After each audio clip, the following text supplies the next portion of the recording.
Oui, nous allons maintenant faire un calcul en prenant un pourcentage d'un nombre.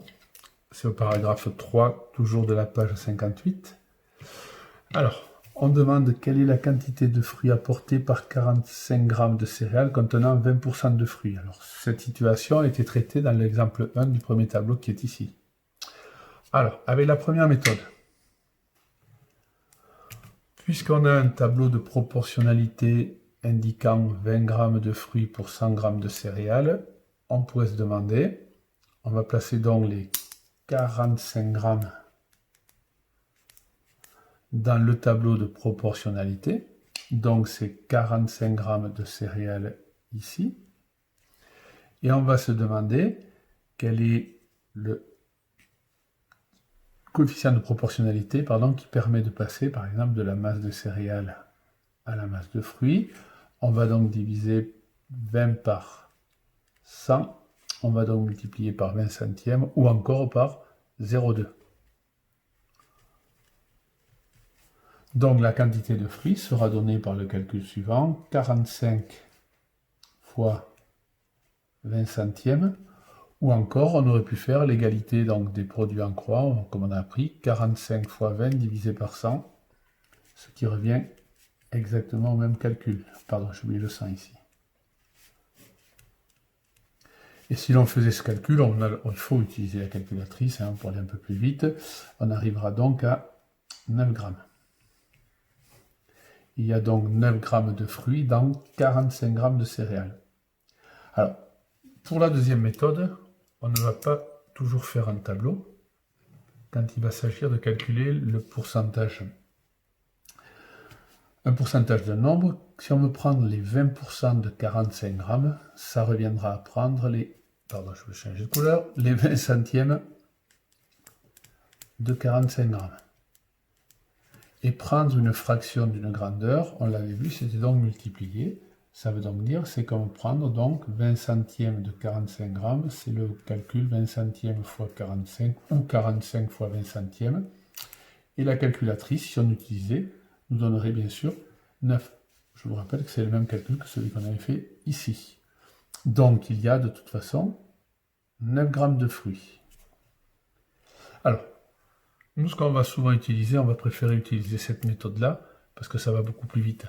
Quand on aura donc à prendre un pourcentage d'une valeur, on dira que ce sera donc multiplier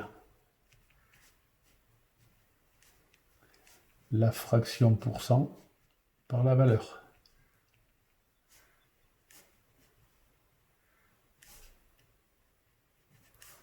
Eh bien, il faut écrire plus petit. Voilà, par la valeur. Donc, dans un autre exemple ici, en 5e B, il y a 30 élèves. Jean a été l'élu de cette classe de 5e B avec 80% des voix. Question, combien a-t-il eu de voix? Donc, le nombre de voix obtenues, ce sont donc les 80% des 30 élèves, soit les 80 centièmes de 30 élèves. Et nous avons dit que prendre une fraction d'une grandeur, nous l'avions vu en 5e, même en 6e, c'est multiplier la fraction par la grandeur. Si l'on fait ce calcul, on va trouver 24. Donc cela veut dire que pour être élu, cet élève Jean a donc eu 24 voix.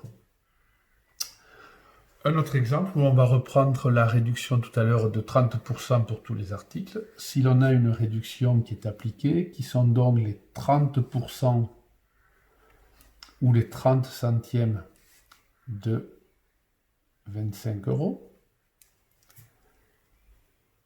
Si on fait ce calcul-là, 30% de 25, cela reviendra à calculer les 30 centièmes de 25 ou multiplié par 25. Si l'on fait ce calcul, on va trouver 7,5.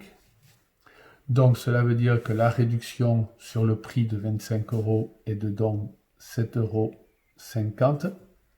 Donc le nouveau prix se calculera en faisant le prix d'avant moins le montant de la réduction. Et on va donc retrouver, pardon, je vais me tromper, 17,50 €. Le nouveau prix sera donc de 17,50 €. 50. Alors, nous privilégierons, nous préférerons cette méthode-là. Prendre la fraction de la grandeur, prendre la fraction de la grandeur, prendre la fraction de la grandeur, cela va plus vite. Si vous n'y arrivez vraiment pas, il faudra passer par le tableau. Allez, à plus tard.